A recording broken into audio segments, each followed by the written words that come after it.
Hey guys, so I'm making this quick video just to talk about making choices for yourself and like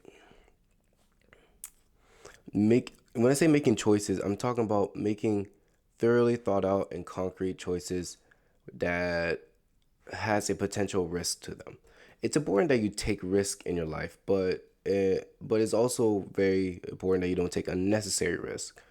There This is where you would evaluate to determine where is this necessary or unnecessary, or I can play it safe. And one of the risks that a lot of young people are going to experience nowadays is the risk of changing jobs, changing career paths, or changing work locations, something like that, where you're going to make a specific change that affects your income and also your growth in the workplace. There's a there's a lot of videos on YouTube that helps with interview process, and that though and the interview process is not only just to get you the job, but the interview process is also for yourself to see if the job is fit for you. As in, when you get into the interview and they ask you at the end, do you have any questions for them? One of your questions should be a day in the life in the workplace, or what does your best employee look like? As in, not physically what they look like, but what their work ethic is. Either are they working the 40 hours and is just because it's just the amount of uh time the amount of time management he put into those 40 hours to squeeze in a lot of work done in that time, or this guy's putting 60 hours and he's coming in on weekends and sometimes holidays just to meet quota, and that's what the best employee look like. And you think to yourself, well, do I have the habit of putting 60 hours, or do I normally always put 60 hours, or is that something I'm not going to want to do? There When it comes to actually making a career change, you're probably at a workplace or at a job where you are indifferent of it, and a new opportunity arises, or you get an interview. I always say take the interview, and you just because you do the interview doesn't mean you owe them to take the job if they choose to offer you the position.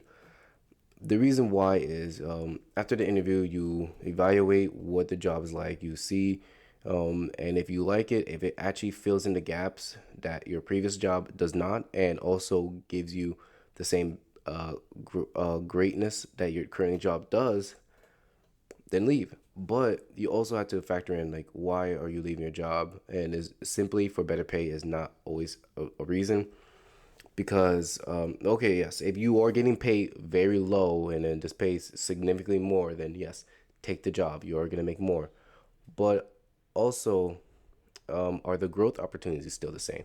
Were you growing in your current job, or are you finding a plateau that you might be running in and is going to be asking for too much to actually have a shining foot forward to grow? And in this new company, you see that the opportunities are just much more fresh, much more tangible. The other reason would be work ethics. Do you like the way the company runs and how they're running the employees? When you get older and you get into careers and you get into jobs that are a bit long lasting, you're gonna see the personality of the building and the workplace, and to see if whether is it actually somewhat like dirty under the table, or a bit aggressive when it comes to actually meeting quota, and whether or not is it kind of a healthy environment. Are they actually expecting to work like a robot more than an actual person? Do they have empathy in the workplace?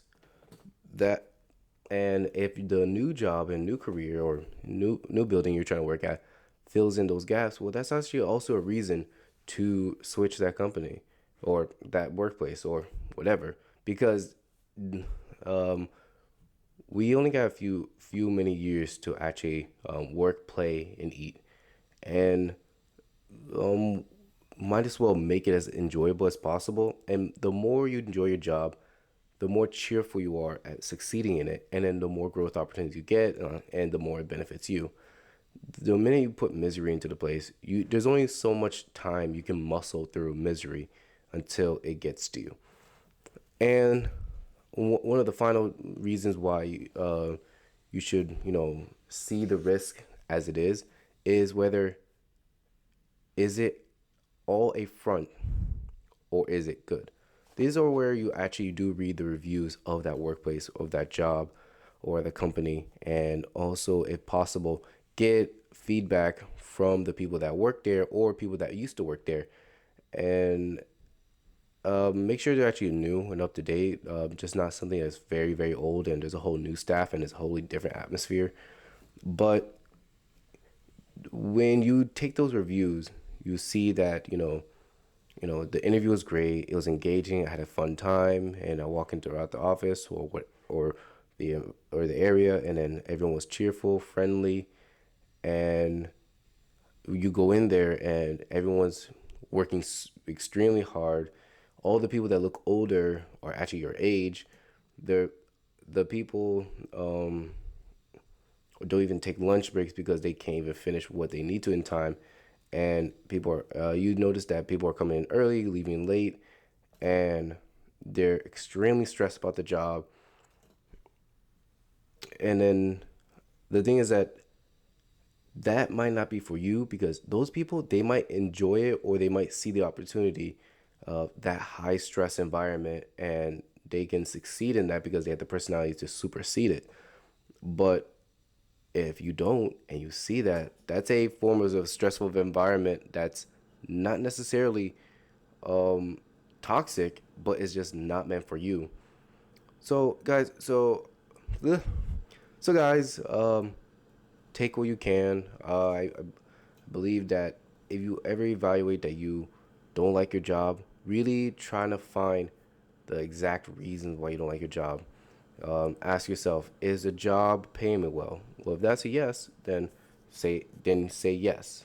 If you say no, not enough, but you don't have the skill sets or experience to actually get something that will pay you more, well, you have to, be very realistic on that. You just know if it's if what you get right now is the best you're gonna get, then yes, you're getting paid enough.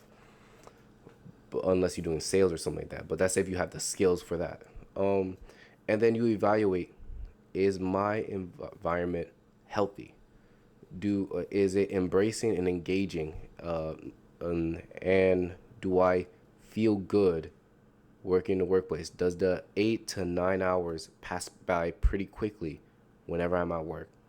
You always ask yourself that, and then of course, not every day is gonna pass by quickly. Sometimes it drags on, but I mean, if it's legit stressful and miserable for you, you have to ask yourself that. And along with that is, are there other benefits, other perks that I want that suddenly became important to me that this my current job does not provide, like afternoons off or the weekends off or the holidays off, or something that's not such crazy hours or such crazy timing where I can never spend time with my family or spend time with or go on vacation or doing certain things at different times of the day. There's some of you guys that work a consistent schedule of 9 to 5, 8, 8 to 6, or something like that, and you guys look at yourself like, well, I'm not the main breadwinner, or I make more than enough. I need a job where I have a bit of a flexibility. Like I rather work weekends so long as I get a weekday off because every adult priority I have are in that time frame. I'm never there to address them. But let me guys know what you think in the comments. I hope to hear from you guys soon. Thank you for watching. Peace.